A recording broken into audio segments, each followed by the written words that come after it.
Olá pessoal, nós estamos iniciando mais uma aula do nosso curso de língua portuguesa do nosso Colégio Santa Maria. Nós vamos dar início agora a uma série de vídeos que serão, na verdade, uma revisão daquilo que nós já tivemos em sala de aula. Vocês viram que no canal nós temos algumas aulas prontas sobre a dissertação argumentativa, que de certa forma já é então um resumo daquilo que nós vimos presencialmente nas nossas aulas. Mas hoje nós vamos dar uma retomada, até que comece então o segundo bimestre, uma retomada em alguns assuntos que nós já tratamos em sala, tá bom? O primeiro deles, então, nessa nossa primeira aula, será de leitura, compreensão e interpretação textual. Nós já falamos a respeito da diferença entre compreensão e interpretação. Estão lembrados? Compreender o texto é entender exatamente aquilo que o autor está dizendo. Interpretar um texto é quando eu, a partir daquilo que o autor falou, eu começo então a tirar algumas conclusões da minha cabeça. Ou seja, não é apenas o que está escrito. Porque se eu compreender apenas o que está escrito, nós estamos no nível da compreensão textual. No momento em que a gente começa a tirar algumas conclusões a respeito daquilo que está escrito, nós já entramos no âmbito da interpretação textual, tá bom? Então nós vamos ler agora este texto, que é o mesmo texto que nós trabalhamos em aula, chamado Educação ao Contrário. Esse texto é do autor Olavo de Carvalho, que, como a gente já falou, é um autor bastante polêmico, tem muita gente que gosta, tem muita gente que detesta, mas nós escolhemos esse autor exatamente para que nós possamos nos posicionar a respeito daquilo que ele está defendendo no seu texto, neste artigo de opinião, tá? Então, o gênero textual que nós vamos utilizar aí é um artigo de opinião. Por enquanto, nós não vamos fazer interpretação, nós vamos fazer a compreensão do texto. Ou seja, vamos entender o que o autor está falando. Porque até mesmo para que nós possamos depois discordar do autor, nós temos que primeiramente entender o que ele falou. Porque a gente não tem como discordar de uma coisa que a gente nem entendeu ainda, não é mesmo? Então, esta primeira fase será a fase de compreensão textual. Por isso, gostaria de ler com vocês esse texto que, como eu já falei, nós já lemos nas nossas aulas, tá bom? Eu vou até aumentar um pouquinho mais aqui e a gente pode começar a leitura. Então, o nome do texto é Educação ao Contrário. Foi publicado em 27 de janeiro de 2009 no Diário do Comércio. O primeiro parágrafo diz assim: clicando no Google a palavra educação, seguida da expressão direito de todos, encontrei 671 mil referências. Só de artigos acadêmicos a respeito, 5.120. Educação inclusiva dá 262 mil respostas. Experimente clicar agora. Educar-se é dever de cada um. Nenhum resultado. Educar-se é dever de todos. Nenhum resultado. Educar-se é dever do cidadão. Nenhum resultado. Bom, pessoal, o que nós vamos fazer? Como fizemos em sala de aula, nós temos que olhar para este parágrafo e compreendermos o que o autor está falando. Veja, eu só quero saber exatamente aquilo que o autor está falando. Por isso, qual é a minha proposta? Assim como nós fizemos em sala, pegue um papel, pode ser no seu caderno mesmo, escreva uma frase que resuma a ideia central deste parágrafo. Ou seja, eu quero que você me diga em uma frase o que é que o autor está defendendo neste parágrafo, o que é que ele está dizendo. Eu não quero saber, por exemplo, quais conclusões nós podemos tirar a respeito disso que ele está dizendo. Por exemplo, se a gente dissesse assim, o autor está querendo dizer aí que as pessoas não estão pensando a educação como um dever, as pessoas estão pensando só como um direito. Então, isso é complicado, porque aí a gente começa a ter um monte de gente acomodada, um monte de. Quando a gente começa a entrar nesse assunto, o que a gente está fazendo? Nós estamos fazendo a interpretação. Porque aí já começa a misturar um pouco daquilo que a gente sabe com aquilo que o autor está dizendo. Mas estaria errado numa prova, por exemplo. Porque o que eu estou querendo? Eu quero que você me diga o que o autor está dizendo. E somente o que ele está dizendo. Aquilo que é essencial neste parágrafo. Eu não quero saber coisas secundárias. Eu quero saber exatamente o que ele diz. Então, se nós fôssemos, resumir numa frase, como ficaria? Então, você pode apertar o pause e escrever a sua frase. E despausar logo em seguida, que agora eu já vou dizer, então, qual seria, então, a ideia central deste parágrafo. Bom, neste primeiro parágrafo, o autor ele diz basicamente o seguinte, que uma pesquisa no Google sobre educação, ele encontrou a educação apenas como direito e nunca como dever. Pronto, é só isso. Se você escrever isso, tá ótimo. Você pode escrever assim, ó, pesquisa no Google sobre educação, dois pontos. Apenas direito e nunca dever. Se você escrever isso, também você encontrou a ideia central deste parágrafo, tá certo? Então esse é um exercício que vai nos ajudar a responder questões de provas, de atividades, de vestibulares, de concursos que nós vamos fazer, em que nós temos que identificar a ideia central de um parágrafo. Porque às vezes a gente acaba misturando, a gente mistura com as nossas ideias, ou às vezes a gente mistura a ideia central com a ideia secundária, com um detalhezinho apenas que o autor colocou e que não é essencial, tá certo? Deu para entender como funciona? Vamos lá, vamos para o segundo parágrafo aqui. Diz assim o autor no segundo parágrafo do texto. Isso basta para explicar por que os estudantes brasileiros tiram sempre os últimos lugares em testes internacionais, nos testes internacionais.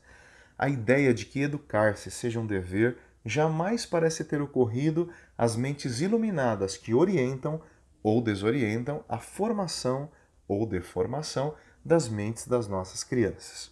Pronto, agora você vai pausar este parágrafo, esse vídeo, pausar o vídeo, você vai ler o parágrafo novamente e vai tentar escrever uma frase que contenha a ideia central deste parágrafo. Veja, o importante é que você compreenda o que o autor está dizendo e que você tente economizar o máximo possível nas palavras, tá bom? Para que a sua frase não fique gigantesca, né? Porque não pode ficar uma frase maior que o parágrafo, tá certo? Então a gente vai resumir este parágrafo logo que você tentar fazer aí a sua frase, tá bom? Aperte o pause e que eu já vou dar a resposta.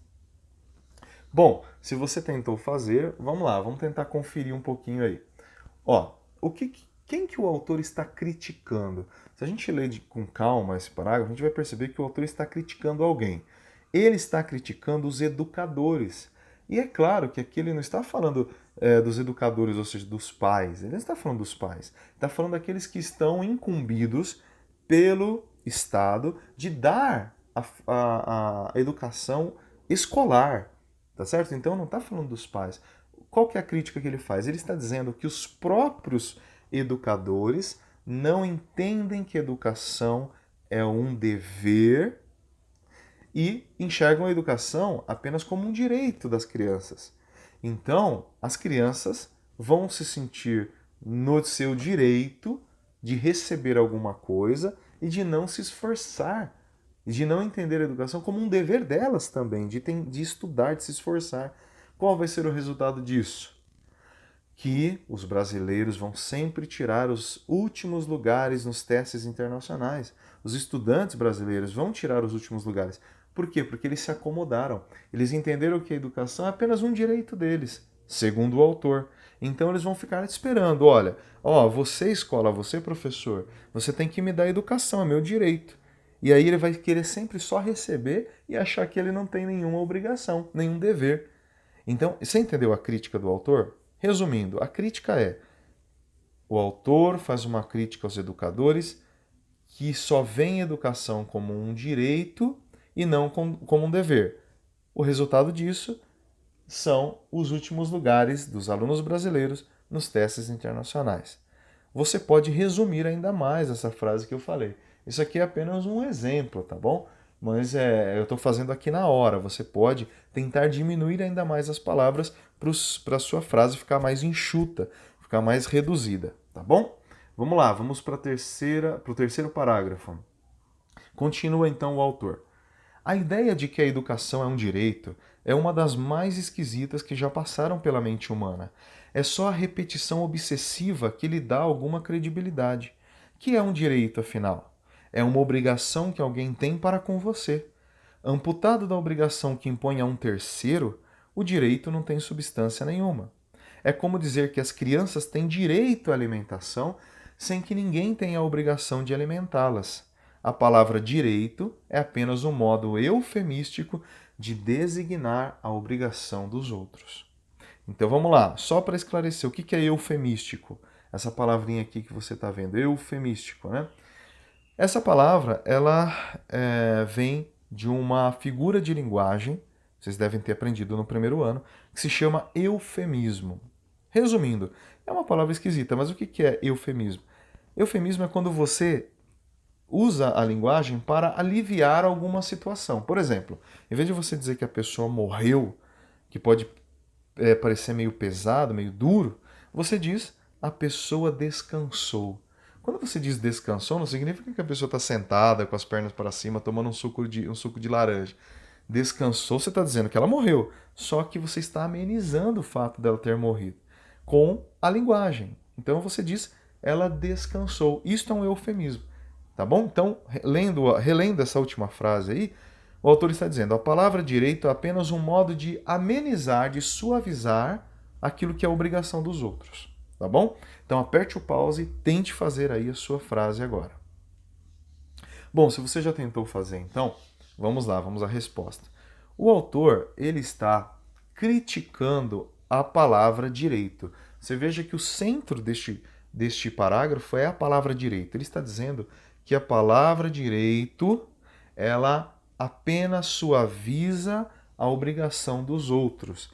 Ela é apenas, em vez de você dizer para os outros assim, ó, você tem o dever de educar os outros. Você tem o dever, em vez de dizer para os governantes, em vez de dizer para os professores, ó, você tem o dever de dar educação para os outros, essa palavra direito, ela é utilizada apenas para dar uma suavizada nisso. Porque senão fica muito duro alguém dizer assim, ó, você tem a obrigação, você é obrigado a dar educação. Você tem que me dar educação, fica pesado. Então, eles usam a palavrinha direito. Eu tenho direito à educação. Mas, na verdade, você está só suavizando. A gente só está dizendo para os professores e para o governo, ó, vocês têm a obrigação de me dar educação. Deu para entender? Então, como ficaria uma frase que resumisse esse parágrafo? A palavra direito apenas suaviza a obrigação dos outros, tá bom? Ficaria assim uma frase, é claro, é só um modelo, você pode fazer um outro modelo de frase, não tem problema nenhum. Esse aqui é só para a gente fazer algum tipo de modelo para vocês se basearem. Tudo bem? Vamos lá então para o próximo parágrafo agora. Continua o autor. Os outros, no caso, são as pessoas e instituições nominalmente incumbidas de dar educação aos brasileiros. Professores, pedagogos, ministros, intelectuais e uma multidão de burocratas. Quando essas criaturas dizem que você tem direito à educação, estão apenas enunciando uma obrigação que incumbe a elas próprias. Por que então fazem disso uma campanha publicitária? Por que publicam anúncios que logicamente só devem ser lidos por elas mesmas? Será que até para se convencer das suas próprias obrigações elas têm de gastar dinheiro do governo? Ou são tão preguiçosas que precisam incitar a população para que as pressione a cumprir seu dever? Cada tostão gasto em campanhas desse tipo é um absurdo e um crime.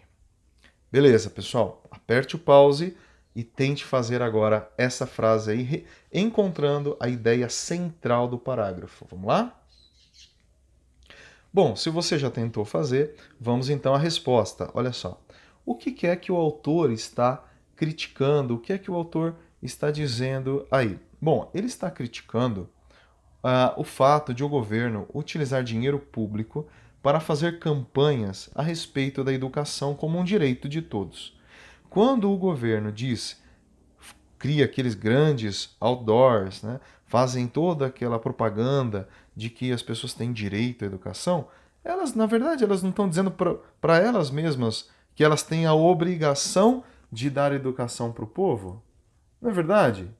Olha só, se eu olho para uma criancinha, você olha para o seu filho, você olha para o seu filho e diz assim: você tem direito a ser alimentado. O que seu filho vai falar para você? Tá, tudo bem, então me dá alimentação. Na verdade, então quando o governo diz assim, Vocês têm direito à educação. O que eles estão fazendo? Eles estão fazendo propaganda que, na verdade, é para eles mesmos. Lembrando a eles mesmos que eles têm a obrigação de dar educação para o povo. Então, segundo o autor, esse é um dinheiro jogado fora. Por quê? Porque essa propaganda serve para eles próprios, para o próprio governo. Entendeu? Então, vamos lá, resumindo isso numa frase. O autor critica as campanhas publicitárias governamentais que, que fazem propaganda da educação como um direito. É isso, tá bom? Se você quiser fazer uma frase modelo, é essa aí, tá bom? Resumindo, deu para entender? Vamos lá, vamos para o próximo parágrafo aí. Temos ainda 2 parágrafos, olha só. Vamos tentar não estender muito, porque senão nossa aula vai ficar muito grande. Tá certo? Vamos lá, já deu 15 minutos aqui. Mais ainda, a experiência universal dos educadores genuínos prova que o sujeito ativo do processo educacional é o estudante, não o professor, o diretor da escola ou toda a burocracia estatal reunida. Ninguém pode dar educação a ninguém. Educação é uma conquista pessoal e só se obtém quando o impulso para ela é sincero, vem do fundo da alma e não de uma obrigação imposta de fora. Ninguém se educa contra a sua própria vontade, no mínimo porque estudar requer concentração. E pressão de fora é o contrário da concentração. O máximo que um estudante pode receber de fora são os meios e a oportunidade de educar-se. Mas isso não servirá para nada se ele não estiver motivado a buscar conhecimento. Gritar no ouvido dele que a educação é um direito seu só o impele a cobrar tudo dos outros, do Estado, da sociedade e nada de si mesmo. Vamos lá? Deu para entender? Aperta o pause e tente fazer a sua frase que contém aí a ideia central do parágrafo. Vamos lá. Bom, se você já tentou fazer, então agora a gente já pode dar a resposta, né? Resumindo, o que o autor está dizendo em uma frase? A educação é uma conquista pessoal.